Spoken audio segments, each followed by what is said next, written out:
Hey everybody, welcome to Talk About It Tuesday. I am Michaela L. Carson. I'm an author coach and a writer myself, and I am excited to be here with you guys. Today we're going to be talking about the value of self-editing and how it can actually help you with your professional editing as well.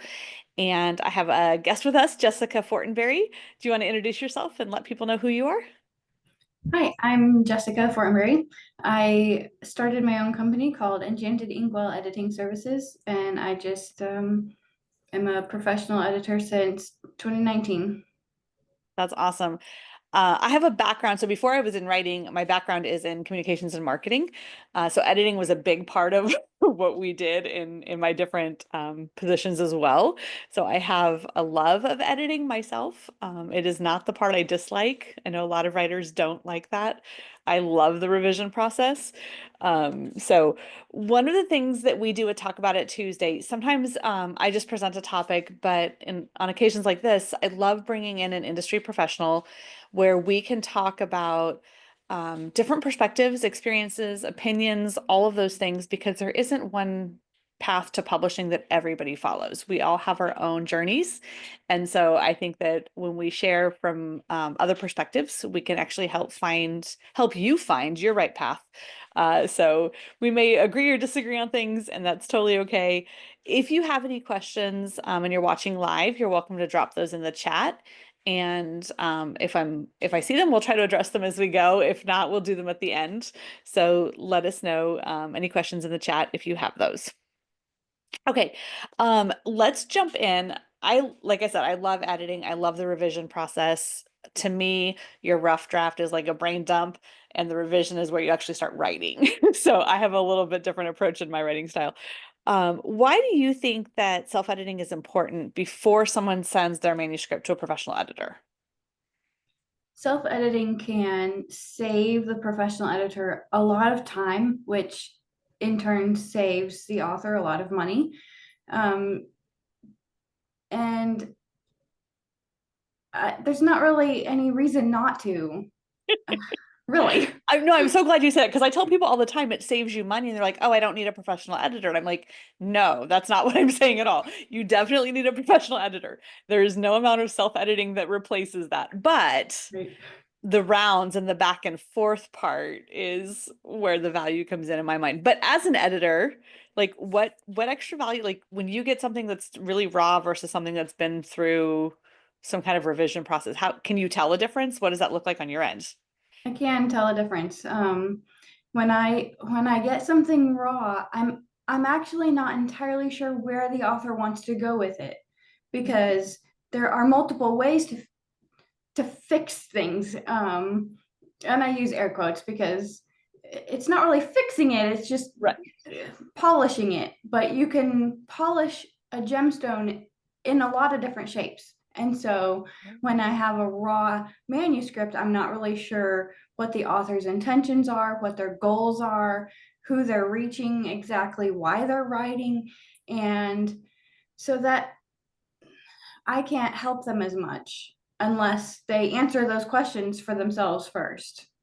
I love that perspective because, like, as you were talking about the gemstone, I'm thinking of like, yeah, you've got the princess cut and the Right. other cuts that I can't remember because I'm not a gemologist.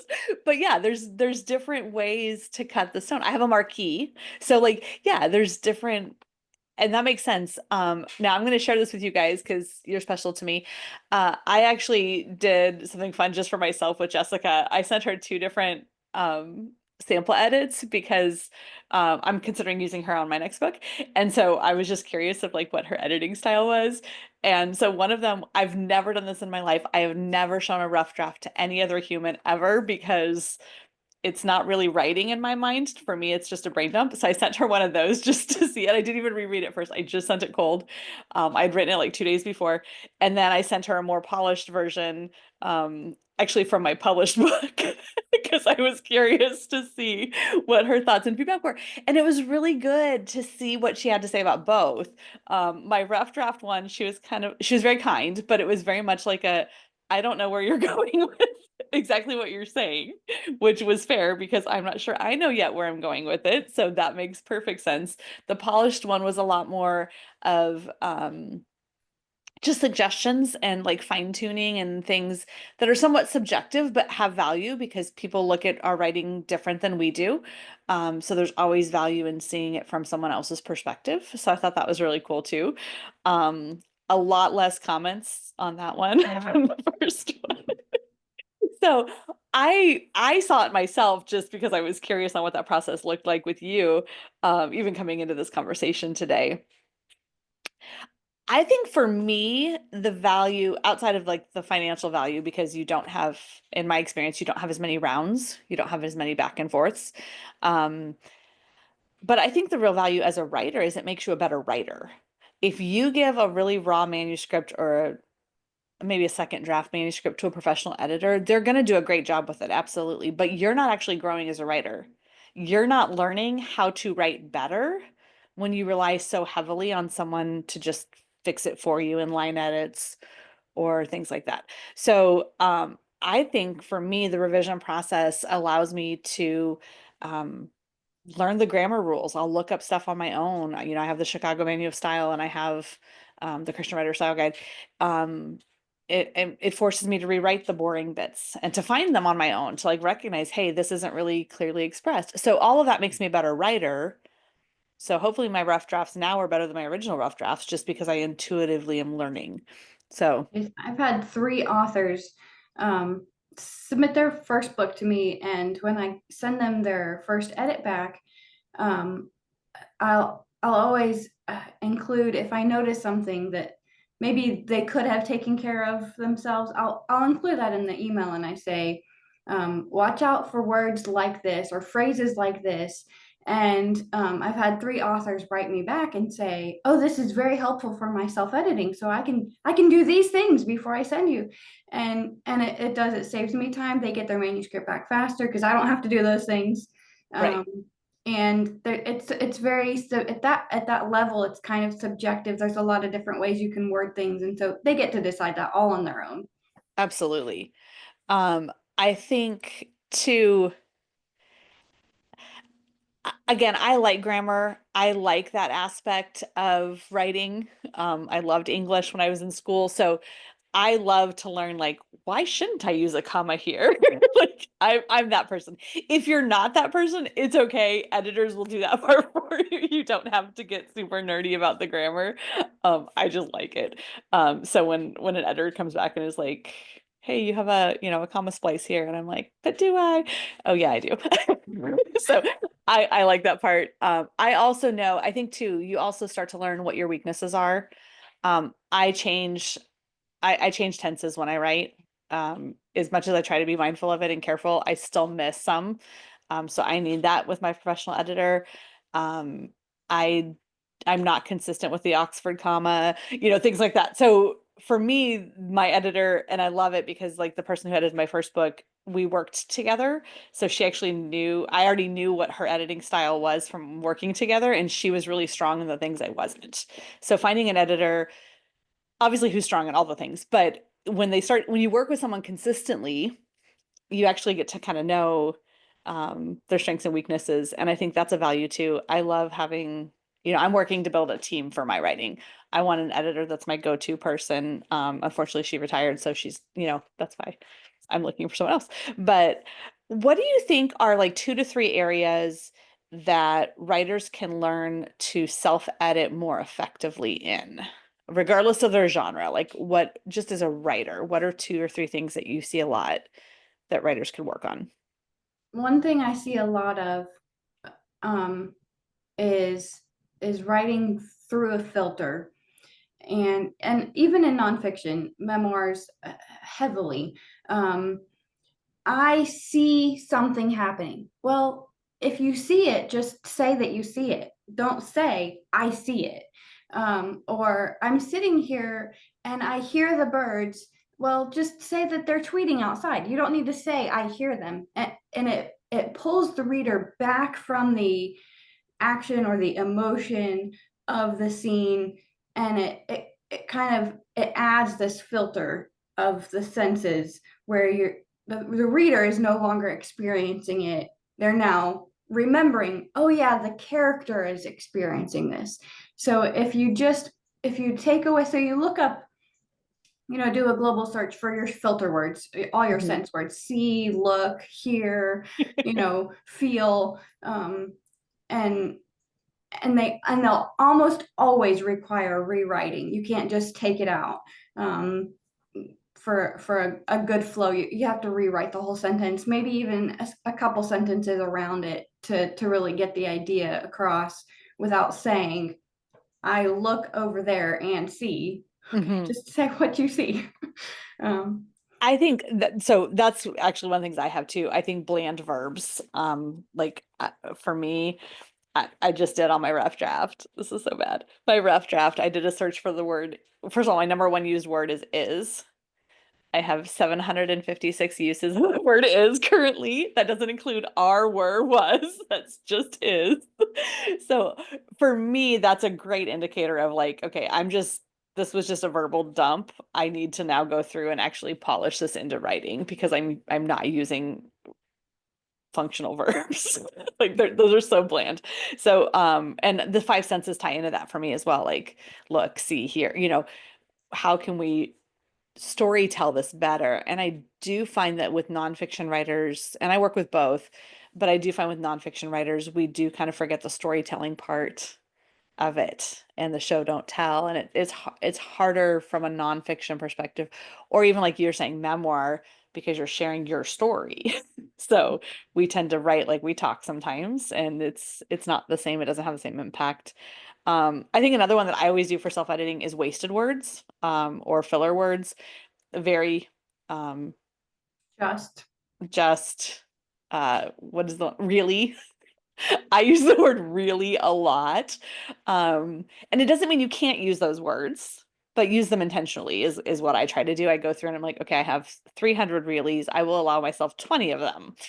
Which 20 get to stay? And those are a little easier because a lot of times you can't just take them out. And there's not so much rewriting, but the verbs definitely require a rewrite. Um, so, okay, that's kind of like line editing sort of stuff. How do you think that writers can um, how should they approach developmental self-editing? Like, So one thing I see a lot of developmental lack is point of view, which really falls heavily into fiction, but also also even some nonfiction. If you're writing from one character's perspective, and then another character thinks something, okay, this character doesn't know that. Mhm. And so you have to always keep in mind, what does my character know? I can only share what my character can see or knows intrinsically. I had one author say a lot that she knew other people's thoughts because she could read their faces. So I know because I have one of those faces. I don't have to say anything and people know what I'm thinking. So if you want to make a character like that, you know, great. Establish that though, that you can see it written on their face rather than, oh, they're just thinking this. Well, how do you know that? And I feel like that's more of a developmental thing because Yeah. it's a big picture mindset of your character as a whole rather than like a specific wording of a sentence. I have that face too. So, but at the same time, I think also like she in that situation, she could see it on their face. Sometimes the Holy Spirit highlights stuff for us about people. And Right, like I think that's another way you can do that too in your writing. But like, right, I felt right, that nudge of the Holy Spirit, right, or you can tell people why you have that insight, right, or my gift of discernment was, right, whatever you want to call it. But right, yeah, no, I think that's really good. I I'm trying to think for me, because I write nonfiction, developmental is different for right. nonfiction. It's a lot more about like the outline and the order you're telling things in. Yes. And sometimes chapters are standalone and it doesn't really matter if they connect directly to the one before or after. Um, I do have to be mindful because I do a lot of scripture. I have an interactive aspect of my books. So I do have to make sure that I'm not using the same verses over and over again. Yeah. That's not really helpful.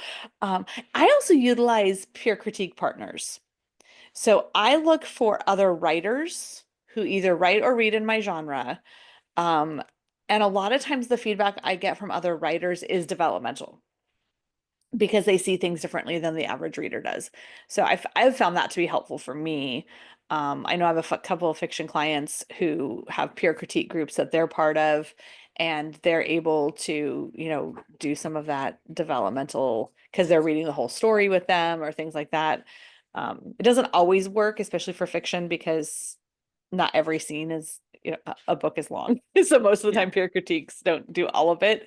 But I think for me, that's been a way that I think has been helpful with the developmental side of it, is just having other writers, Yeah. and you can exchange that service, which is nice.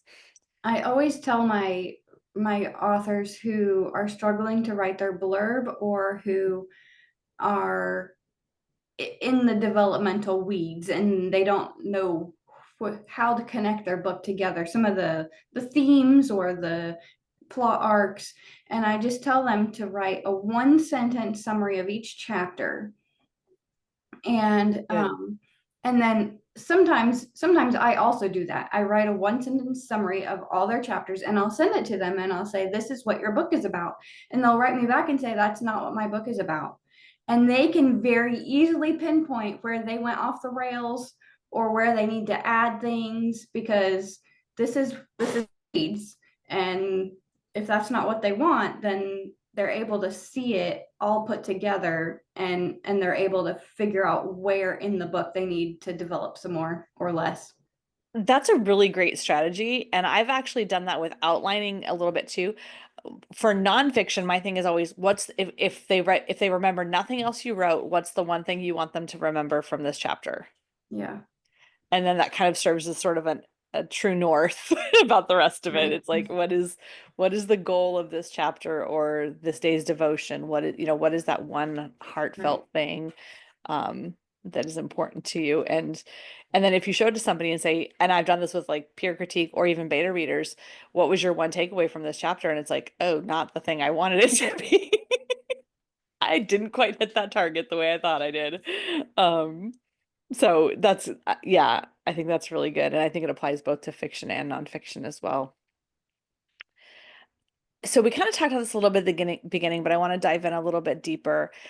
How, when you have someone who does a solid self-edit and then they submit to you, how does it help you do your job better? um Sometimes I don't have to explain why I'm suggesting some changes, because I don't need to make those changes because they already did. If they know basic grammar rules like comma splices, Hmm. um, I can just comment comma splice and they'll know how to fix it. They'll know they can put a comma, an and, or a semicolon, or an em dash, or a period and start a new sentence. And I don't have to go into explaining all that, which it takes time to type out Hmm. all those comments. And so um, I don't have to do that. I can just highlight and be done. And if they are able to do that themselves, then that just saves me a lot of time. You get to And be the editor, not the grammar teacher. right. and and if they do that themselves, I can tell if they have a style of writing in fragments.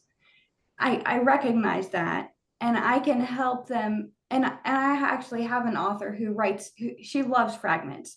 And so I'm able to recognize that that's her style. And sometimes I'll highlight a fragment and say, this doesn't really fit the flow. And I can highlight a complete sentence and I say, this may work better as a fragment. And I can work with her style rather than trying to impose a style on her. Or it's much more clear if she's able to do a good self edit. That's an interesting thought I've never really considered before, that like our style actually comes out more. If we've self-edited well, you can actually see Right. what we're going for and what our Right. writing style is in a different way. It kind of cleans up the lens of Yeah. that. I love that. Much like I'm a grammar nerd, I'm also a math nerd. So for me, I think one of the benefits of self-editing before I submit to my editor is so statistically, the average editor misses 5% of all errors. Right. So if I give you a manuscript that only has 100 errors, Right. I'm gonna have a better finished copy than Right. if I give you a manuscript with 10,000 errors. So Yep. for me, it's a math game. I want to give you the cleanest version that I can because my finished version is going to be as error-free as possible. You know, if you have if I submit to you with 1,000 errors in it, odds, statistically, 50 of them are still going to get missed. And that's where you can have multiple rounds and things like that too, but Right. that costs. And so Right. I'm also frugal. And I don't like to do more rounds than I Right. need to. And um, so I think just even knowing that editors are humans, and if you think that having a professional editor means you're going to have an error-free manuscript, it doesn't. Um, you're going to have a less error-filled manuscript, but there's still going to be those things. And hopefully they're the little things that people don't notice, like a comma or, not a misspelled word. Obviously, those are a little easier to catch. Um, but yeah, so I think that's for me, that's one of the things that I don't like to play. I like to play the statistics game there a little bit. And the cleaner I can get it, the Yes. cleaner you can get it. So Yes. and it's more of a partnership in that way too for me. It's not so much about, okay, I did my part, now you do your part. It's like, let's do this together to make it, um, to honor God the best way that I can, Right. or that we can. So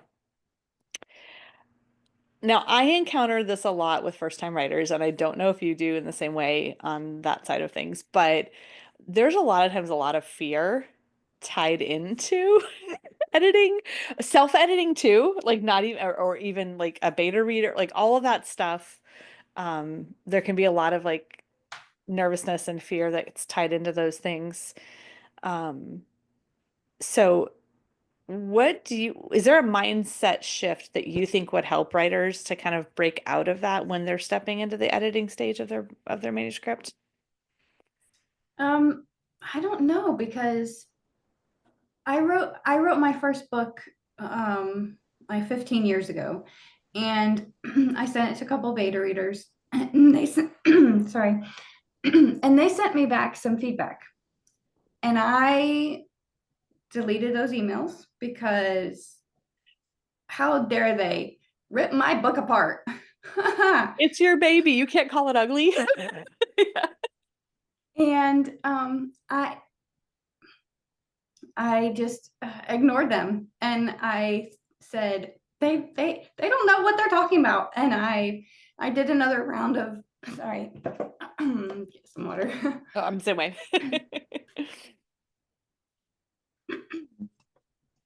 I did another round of self edits, and I published it. And then fast forward almost 10 years, and when I became a professional editor, and I got myself some training, and I went back to that book and I read, oh dear, it was so terrible. And I got those emails back and I read through them and I was like, oh man, they really do know what they're talking about. And so um, I really, because I didn't know Right. why they would say these things, and it may be that they just weren't very articulate. Some people just say this sounds terrible. Well, they don't tell you why it sounds terrible, and terrible is a really strong word to use for a first-time Fair writer, enough. and so Yes. maybe Or don't how use to that word. or how to fix it even. Like, okay, Right, you're right, telling me it's wrong, but what right. And what so do I without any of those things, it just sounded like they just didn't like it, rather than they were trying to help me. And so there are those people out there Yeah. that give that beta read, that they just want to tell you what's wrong with it. And And so don't use those people because they're not championing you. Um, they're they're just in it for themselves, you On know. the flip side, I think that we can be prone to do the other thing as well, which is I'm Right. going to show this to my mom. Oh yeah. I'm going to show this to my friend who only speaks encouragement. Right. I'm going to and and that's good. We need to hear those things. Right. But it's finding those middle people, Right. those people who can do both. Right. Um, it's one of the reasons, I'll be honest, I love editing, but I don't do editing as a service because I'm too direct. Like Mm, I mm, just get to the point and I'm not always good at softening some of the things and yeah. I get very task-minded in that space and not as relational. And so I'm not a great editor for that reason. Like I might Right. find your errors, but I'm not gonna necessarily coach you well with Right. that process. Which is one of the things I will say that I really appreciated about your feedback was it was a little bit more of a coaching style as opposed to just wrong, wrong, wrong, right, wrong, wrong, right. So that is a nice thing to have in an editor. Like I said, I recognize that's not me. I will do like self-editing coaching with clients where I'll take a chapter and I'll kind of coach you in your writing in terms of Mm. things that you can look for and stuff like that. But I don't do full manuscripts anymore or beta reads or any of that because I just it takes a lot of energy for me to bubble wrap it all. It does. It does. I have to remind myself. Sometimes I'll be beta reading and I'll say, "Oh, I haven't made a positive comment in a while. When's the last time I laughed?" And so I'll scroll back and be like, "Oh, this was really funny." And so I'll insert that comment. This is so funny. I love the way that you did whatever. And that is definitely an important aspect of um, not just this doesn't make sense and this doesn't make sense and this doesn't connect anywhere. Also say this is funny and I like this. And so you want that balance. And I think when you find those people, whether it from peer critique to Right. beta reads to editors, and that's where like you start to build a team, especially if you're going to write more Right. than one book. What's beautiful about that is you get two things that are very constructive. You get the critique that you can grow in, but you also start to build your marketing repertoire of like, hey, this was funny. Oh, that's a quote I want to use. Right. Hey, that, and you actually start to use those positives Right. to market and to pull those pieces out. So there's value in both. And if you can Yes. find people Yes. who do both, not all the critical, not all the positive, but those Right. people in the middle, you're actually getting like double the bang for your Yeah. value when Yeah. you get that. So I love that. What do you think is, and we'll kind of wrap up here. What do you think when someone's looking for, and this wasn't on our list, so I'm putting you on the spot, sorry. What is one of the things that when someone's looking for an editor, what do you think is really important to know if that relationship is going to work? Um, uh, Relationally, I think more than one email needs to be sent back and forth. Because my initial email back to people is more on the professional side. Um, Understandable. Sometimes I'll put their name at the top and I use just as good of grammar as I can and all the punctuation and extra paragraph marks and all the things because that first email I'm showing them like what they can expect the quality of work that I can give them. And then as we talk back and forth about their book before they hire me, I kind of fall more into a conversational mindset as I talk to them personally.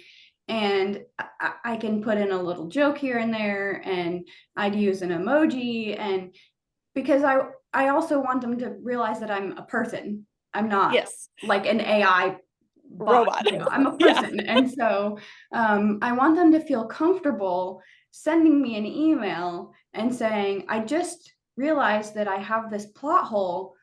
I need to fix it before you continue editing, and that we can have that conversation rather than now they feel like they're stuck and they can't fix it because I'm just this impersonal thing.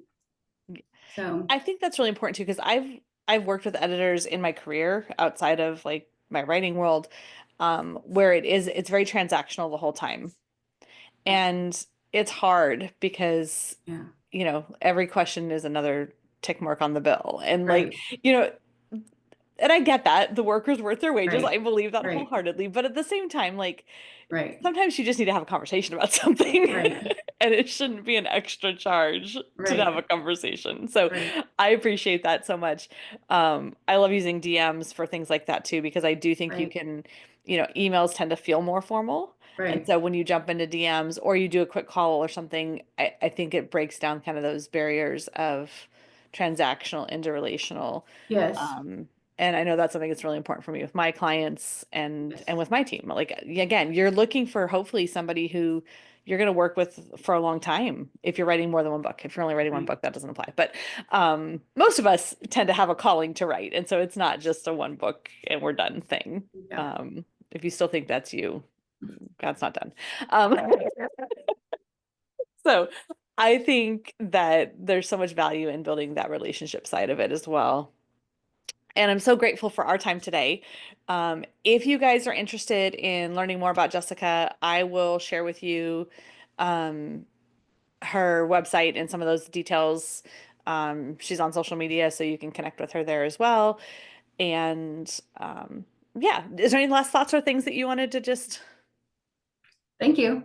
Oh, you're welcome. Thank you. I appreciate this. I love these opportunities to learn myself. I took notes. I was like, oh, the five senses. I need to add that to my little checklist. I know that, but I don't always remember to go through it. Right. So thank you for that.